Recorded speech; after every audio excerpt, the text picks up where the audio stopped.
Hi everyone! Welcome to Pinoy Carnivore Diaries. A little more than a year ago, I started this channel and I started trying to become a carnivore. But that time, hindi ko sinabi kung ano yung totoong dahilan kung bakit gusto kong maging carnivore. In this episode, in this video, I'm gonna tell you the truth. Sasabihin ko kung bakit ko talaga dinecide na subukan maging carnivore. And what happened since then, I'm gonna tell you the story, and I'm gonna tell you the journey, the successes, and the failures that happened to me over the course of the year. Welcome to the episode of the truth about being carnivore here in Pinoy Carnivore Diaries. So, anong totoong dahilan? Ang totoong dahilan is because meron akong sakit. It's called psoriasis. It's a skin condition wherein it's an autoimmune disease that causes my skin or my body to fight off aggressively yung ibang tawag dyan, yung basta it's an autoimmune disease that causes my body to be more aggressive in fighting viruses. And ang cause nun, ang epekto nun is lumalabas sa skin.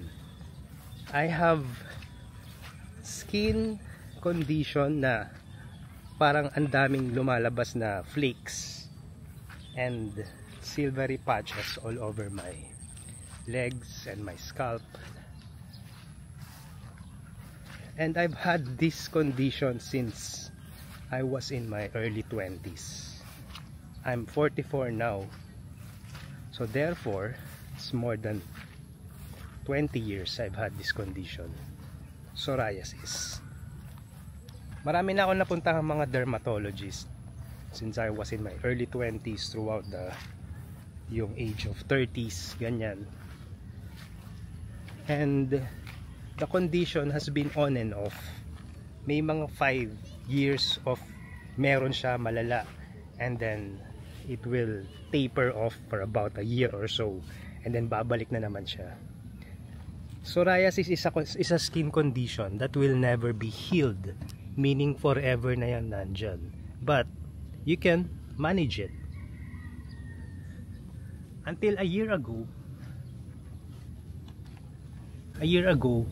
it was the worst condition or era nung pagkakaroon ko ng psoriasis. Kaya I decided to search for different methods of trying to manage it.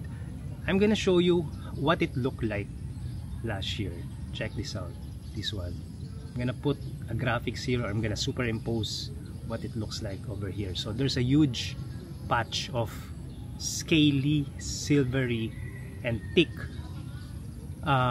plaques or scales on my legs. It was very itchy, it was very painful, and but more than the physical pain, it was embarrassing. And I really cannot go out ng naka-shorts. I can't go to swimmings, I can't go to the beach, I can't go to anywhere ng naka-shorts because it really is embarrassing to look at, and not many people know what it is, right? So for me, it was very, I didn't know how to manage it that time. And I just found out, or through my own research that time, that being a carnivore helps. Kasi apparently what it does to the body daw is it gets rid of the toxins from the plants that we eat. Kaya the body reacts to it, to what you eat, with pure protein. And I don't know, for some reason, basta there was a scientific reason and evidence. May mga evidence din naman sa internet that proves that being a carnivore kinda manages it or cures the pagiging malala ng psoriasis. So that was the reason. That was the real reason why I decided to become a carnivore that time last year. Unfortunately, it didn't work for me. Although I've seen many evidence in the internet and of many people na may psoriasis din, may mga skin conditions din, na nawala or na cure or gumaling yung psoriasis nila because of becoming a carnivore. That attracted me on why I wanted so bad to become a carnivore. Pero ayun na nga, after about 3 or 4 months of eating purely eating meat, that time I realized it was not working. Hindi siya gumagana. But hindi man siya gumana sa psoriasis ko, I noticed a very drastic change in my body composition. I don't know if it's just my body reacting to the sudden change of diet, but a good thing happened. I became so lean so fast. I dropped about 15 pounds in about 3 months that I've been doing carnivore. And I've noticed yung tiyan ko nawala. Kasi nga I'm becoming leaner, right? So that was the effect of becoming carnivore that time. It's a good side effect. It's a side effect, pero that was not the original goal that I was looking for. I was really trying to manage my severe conditions of psoriasis, and I didn't get that. But I'm glad I did it. I'm glad I tried it. After 4 months, I went back to eating carbs again, and I realized na hindi naman talaga pala yun ang para sa akin. So therefore, cut to, I tried looking for other solutions ng psoriasis, and I went back to the medical field. Naghanap ulit ako ng ibang dermatologist para to try to get a real opinion on how to manage psoriasis. Unlike when I was in my 20s, I wasn't very serious that time. When I was in my 20s, that was about 20 years ago, about my psoriasis. Pero this time, I was pretty determined to manage it. So I found a doctor, I found a dermatologist who prescribed to me a cancer pill. It's a cancer pill, pero ang sabi niya, ang side effect daw nun is it manages the immunity of the person, meaning tinutone daw niya yung immunity ng person so that yung pagiging over aggressive nung autoimmune ko bumaba. Therefore, hindi masyadong nagmamanifest yung side effect, yung effect ng pagiging autoimmune disease, which leads to nawala yung mga psoriasis ko sa katawan. And now I'm gonna show it to you. The big patches of plaques and silvery flakes on my legs that was there a year ago, wala na siya today. I've been so happy na nawala na siya because nakakapag shorts na ako. I'm gonna show you my legs now, and let's compare it to a year before. Look at this. So it used to be this huge area of the leg here. Yeah, that was the size of the psoriasis.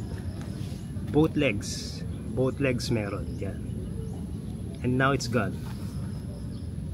Meron pa ring slight discoloration, but it almost looks like it doesn't exist anymore. Look at that. I also had a huge patch of psoriasis here in my arm. If you will go back to my previous videos a year ago, makikita nyo siya sa mga shots, some of the shots that I made sa mga previous episodes ko. this huge patch of psoriasis on my elbow, but now it's gone. Look at that. I tried to hide it that time when I was doing the carnivore vlogs, the earlier carnivore vlogs. I tried to hide the real reason why I was doing it, because I was ashamed. Hindi pa ako ready to admit it, or hindi pa ako ready to share what I have sa internet. Nahihiya ako. So I kinda skirted around that issue that time. Kung mapapansin nyo, I didn't really give a substantial or a believable reason kung bakit ako nag-switch to carnivore that time. Iniiwasan ko siyang pag-usapan because yun nga, I was kinda ashamed. So now something changed, and hindi na ako nahihiyang aminin that I have this skin condition.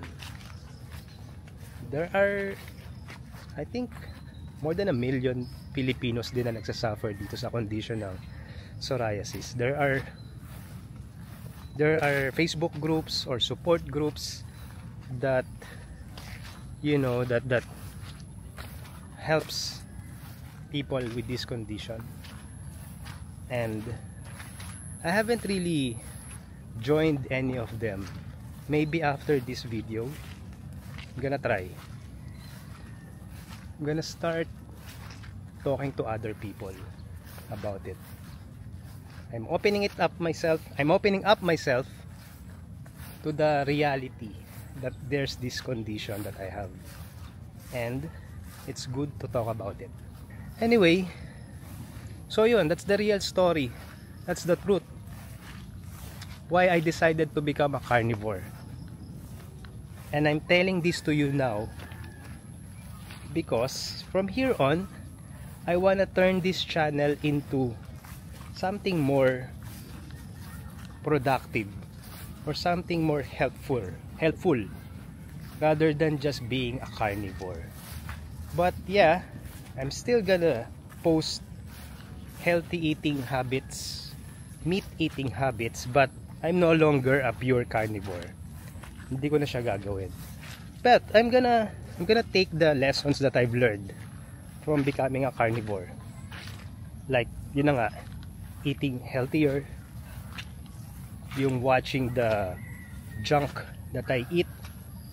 Tanggalin na natin yung junk food sa katawan because it really has no value whatsoever sa nutrition ng katawan. So we'll remove that. So that's it. That's the truth about my carnivore journey, which turned out to be a psoriasis story. If you wanna follow my journey along, continue this journey about being a carnivore and about my psoriasis condition, click like, hit subscribe, and if you also have psoriasis like me, try nyo din yung, I'm gonna tell you the gamot or the pill that I used kaya nawala yung psoriasis ko. But I'm not a doctor, and I don't know if I'm allowed to do that, to say the name of the medicine.